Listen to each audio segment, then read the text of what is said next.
Halo Sobat Bola Indonesia, apa kabar? Semoga semua dalam kondisi Baik, sehat, bahagia, dan selalu dilimpahkan banyak rezeki yang bermanfaat.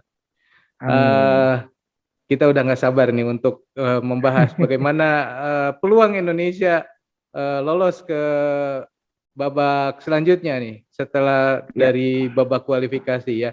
Tapi sebelum itu saya ingin nanya sedikit dulu nih mm. bro mengenai laga Indonesia melawan Yordania kemarin. Kenapa Indonesia bisa kalah bro? Ya ini pertandingan sepak bola ya bro ya. Hmm, Kadang-kadang hasilnya tidak sesuai dengan apa yang kita perkirakan gitu loh. hmm, Karena ternyata banyak faktor-faktor yang ikut menjadi variabel kenapa pertandingan jadi tidak sesuai dengan prediksi kita atau tidak sesuai dengan keinginan kita gitu loh bro. hmm, hmm, Tapi memang gini, ini kan pertandingan yang sangat menentukan sebetulnya juga ya. Apabila Indonesia katakanlah bisa memenangkan laga melawan Yordania, tentu Indonesia akan punya peluang lebih besar. hmm, Dan begitu juga dengan sebaliknya. Dan dalam hal ini Yordania juga sudah melakukan 2 kali pertandingan dan 2 kali menang. hmm, Artinya ialah yang paling punya peluang untuk bisa melaju ke ke Piala Asia nanti. Nah, hmm, terlepas dari hasilnya ya, kita melihat dari pertandingan tadi hmm. bahwa memang eh, pertandingan dimulai dengan cara yang sama-sama hati-hati ya, Bro. Baik Hmm, Yordania maupun Indonesia, terutama sekali dari Yordania ya. hmm, Karena Yordania terlihat melihat pengalaman dari pertandingan melawan Kuwait, Indonesia melawan Kuwait, jadi mereka juga tidak mau gegabah untuk memulai serangan secara frontal. Tapi mereka adalah mulai melakukan pressure-pressure di awal gitu. Pressure-pressure di awal dari sejak Indonesia akan membuild up serangan itu sudah mulai dilakukan pressure oleh pemain-pemain Yordania. Sehingga pemain Indonesia tidak punya peluang untuk membangun serangan. Itulah yang dilakukan oleh Yordania gitu loh. hmm. Tapi walaupun pressure-pressure sudah dilakukan oleh Yordania, kalau kita melihat secara objektif mengenai jalannya pertandingan, Indonesia juga terbilang punya beberapa peluang ya, peluang yang Hmm, cukup bagus untuk hmm, bisa katakanlah dikonversi menjadi gol walaupun tidak berhasil dilakukannya. hmm, Eh, itu menandakan bahwa sebetulnya ada perimbangan kekuatan di antara kedua kesebelasan.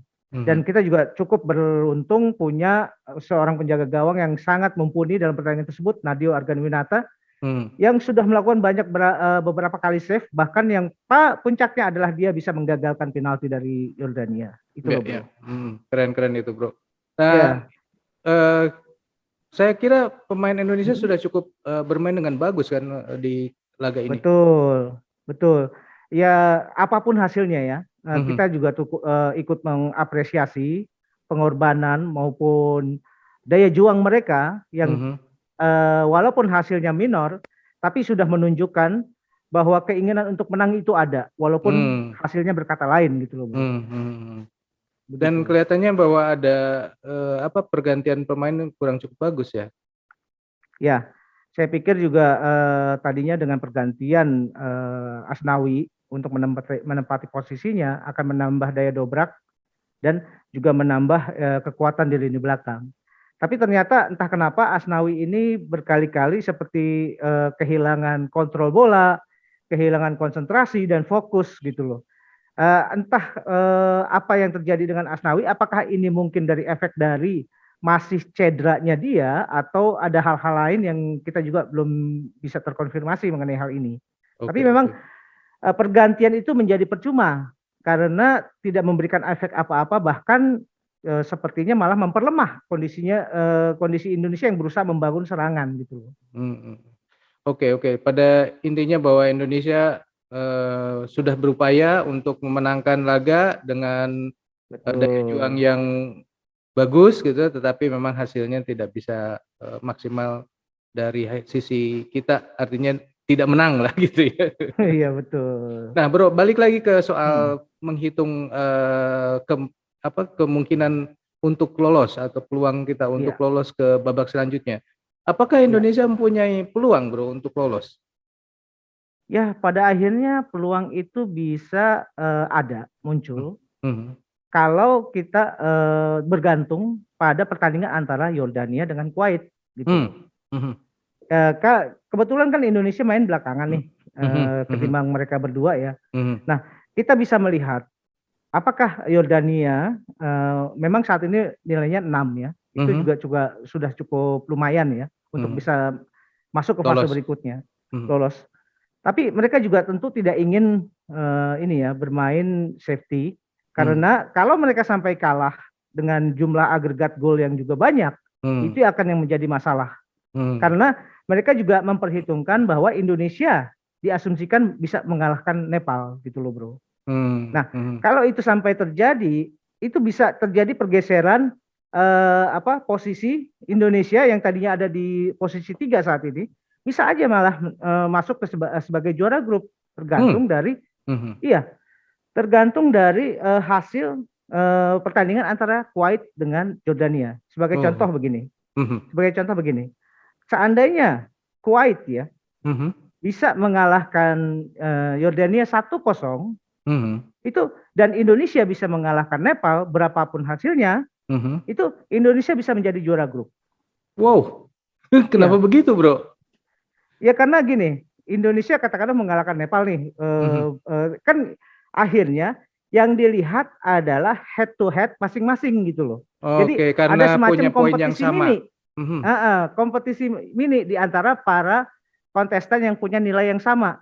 Iya. Gitu loh. Dalam Akhirnya hal ini kan Yordania nilainya 6, Kuwait juga karena mengalahkan Yordania juga 6, Indonesia mengalahkan Nepal juga jadi 6, sehingga ada betul, 3 tim yang punya nilai sama 6, maka betul, 3 ini dihitung head to head-nya dalam bentuk mini betul, kompetisi.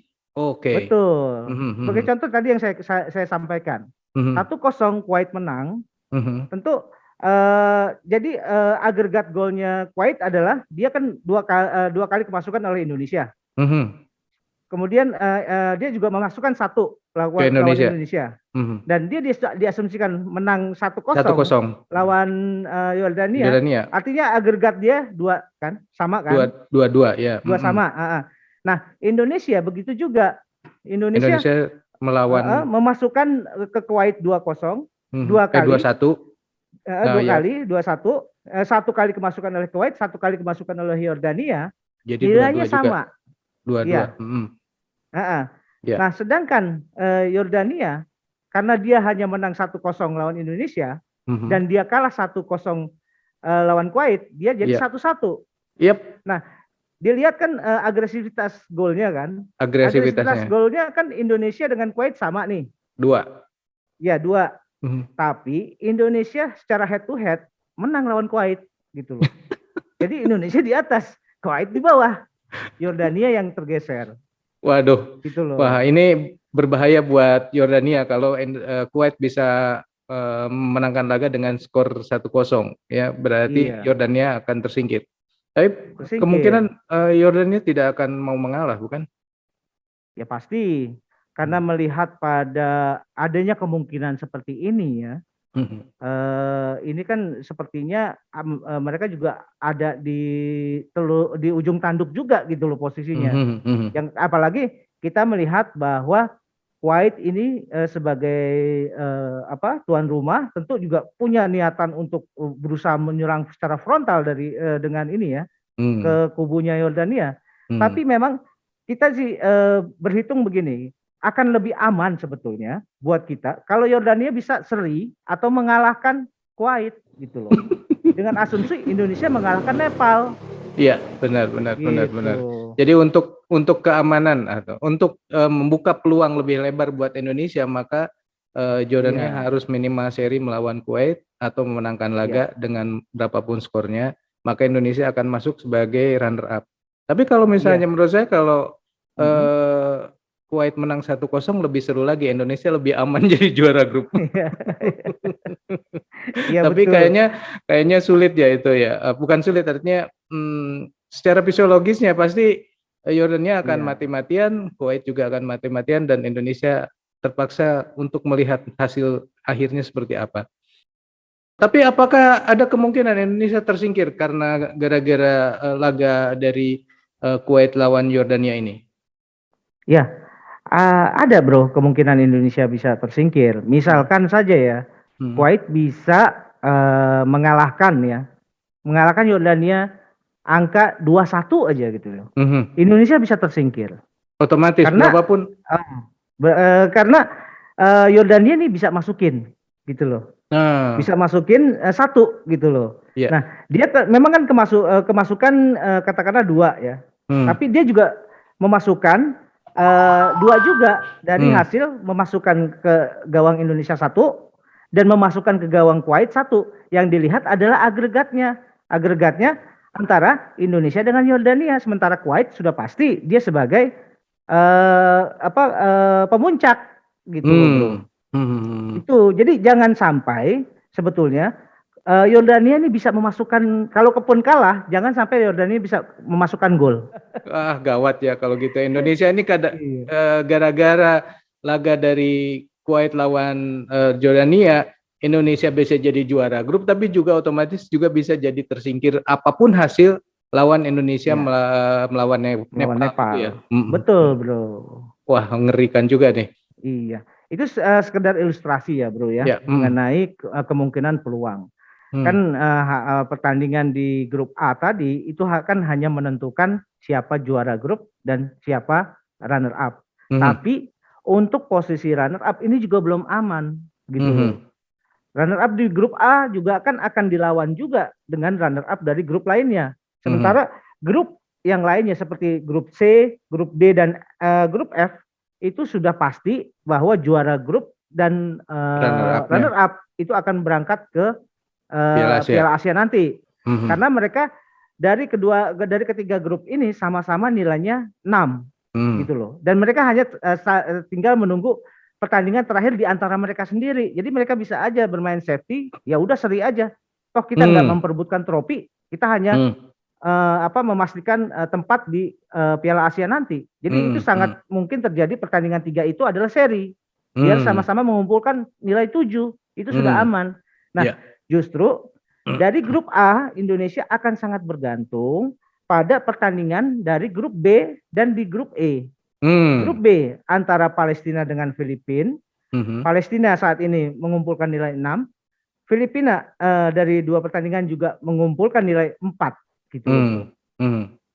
Nah, kalau demikian memang ada keharusan Filipina untuk bisa melanjutkan ke Piala Asia, dia harus menang melawan Palestina. Karena dia nilainya 4, kalau dia menang nilai 7.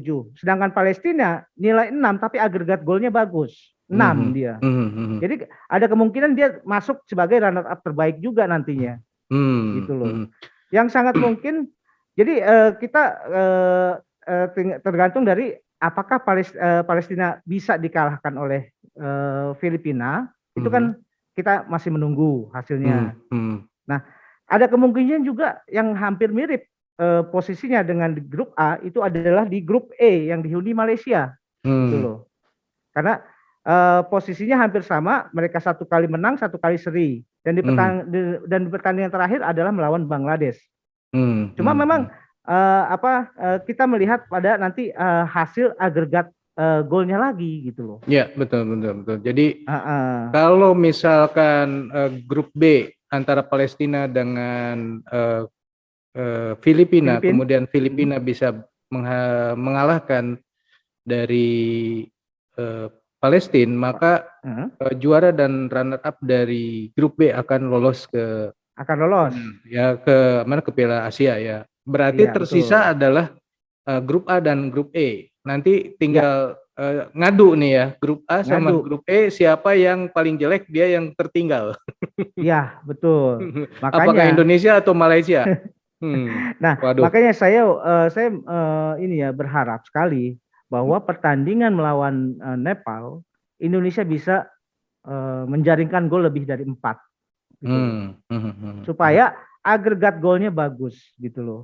Terlepas dari apapun hasil yang terjadi di antara Jordania dengan Kuwait, tetap saja di pertandingan terakhir Indonesia harus menunjukkan siapa diri kita, siapa jati diri Indonesia. Ya, paling gitu. Tidak kalau ini Indonesia memang akhirnya tidak bisa menjadi juara grup atau runner up di grup A dengan pertandingan yang menghibur melawan Nepal, itu kan paling tidak akan mengobati lah gitu loh. Oke, satu lagi bro, kalau tidak salah kan Piala Asia ini nanti tidak diselenggarakan di Cina ya?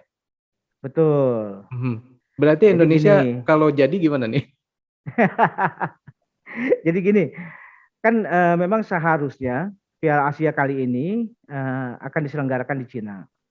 Cuma Cina sendiri kan masih dalam upaya recovery dari upaya COVID ya. mereka menyelesaikan masalah COVID kemarin, yang itu kan sudah menguras banyak deposit keuangan mereka gitu, secara finansial gitu loh.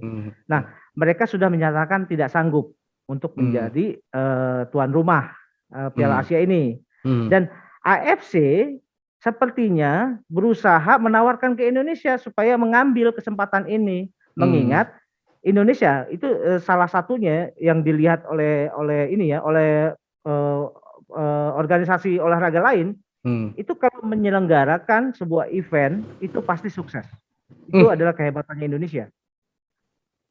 Contoh perhelatan waktu Asian Games tahun 2018 itu kan mungkin Asian Games paling termegah sepanjang sejarah.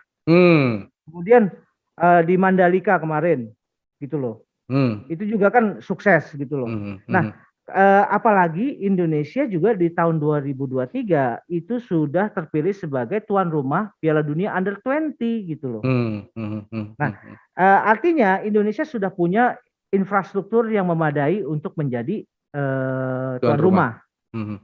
Tinggal masalahnya Indonesianya mau atau tidak gitu. Kalau mau bisa jadi, Indonesia praktis lolos.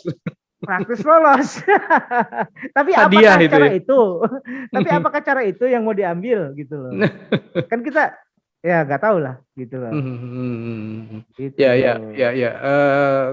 Memang saya dengar juga bahwa PSSI sedang mempertimbangkan untuk menerima tawaran ini atau tidak, mengingat bahwa Indonesia juga menjadi tuan rumah untuk Piala Dunia U20 dan kita tunggu saja hasilnya. Menurut PSSI apabila waktunya tidak bertumpukan dengan Piala Dunia U20, mungkin bisa saja Indonesia menerima. Oke, kita tunggu aja kabarnya seperti apa. Saya kira segitu dulu obrolan kita ya mengenai menghitung peluang Indonesia ke Piala Asia. Menurut sobat sendiri kira-kira seperti apa nih? Apakah Indonesia akan lolos? Apakah Kuwait akan mengalahkan Yordania? Apakah Filipina bisa mengalahkan Palestina? Silakan tulis di kolom komentar. Kita tunggu komentarnya. Dan untuk sementara sekian dulu obrolan kita kali ini. Kita lanjut di video yang akan datang. Bye. Oke, bro. Bro Ipung, thank you bro. Thank you bro.